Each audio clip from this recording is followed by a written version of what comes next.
নয়, তবে north westerly wind রয়েছে, খুব একটা স্ট্রং নয়। এই উইন্ডগুলো আসছে কিন্তু Bihar, eastern parts of UP, Sikkim হয়ে।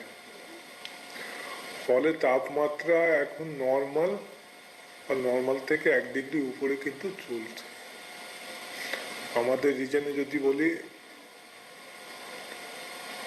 5 থেকে 7 তারিখ দেখছি চান্স যে একটা পশ্চিম ঝঞ্ঝার আমাদের ইস্টার্ন ইন্ডিয়াকে আফেক্ট করবে, বিশেষ করে ঝাড়খণ্ড আর ওয়েস্টার্ন পার্টস অফ আমাদের সাউথ বেঙ্গলে কিন্তু চান্সেস রয়েছে আফেক্ট করবে। ফলে যদি বৃষ্টি বলি, প্রথমে নর্থ বেঙ্গলে দার্জিলিংয়ে চান্সেস রয়েছে আজ থেকে আগামী 5 দিন লাইট রেন বা স্নো হওয়ার একটা পসিবিলিটি রয়েছে। সাউথ বেঙ্গলে যদি বলি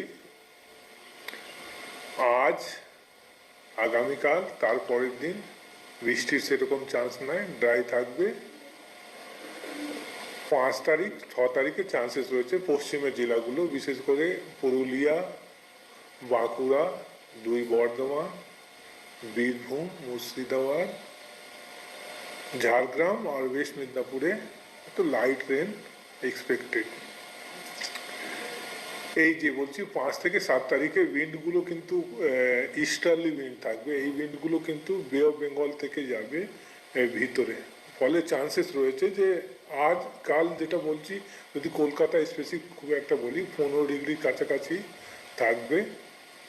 শুক্রবার থেকে চান্সেস রয়েছে যে তাপমাত্রা বাড়বে কিন্তু, আর উইকেন্ডে সোমবার পর্যন্ত চান্সেস রয়েছে 18 ডিগ্রি কাছাকাছি কলকাতাতে টেম্পারেচার উঠবে।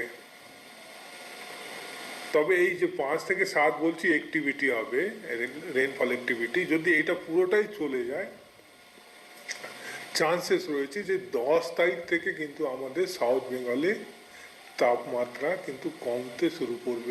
মোস্ট প্রবলি যে চান্সেস রয়েছে যে সেকেন্ড স্পেল আসবে, তো 10 তারিখের আগে সেরকম চান্সেস নাই।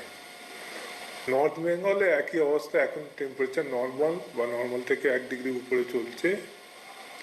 টেন্ডেন্সি রয়েছে যে দার্জিলিংয়ে যেটা বললাম যে লাইট রেন বা স্নোর চান্সেস রয়েছে, ওখানেও চান্সেস রয়েছে 8 তারিখের পর কিন্তু তাপমাত্রা নামতে শুরু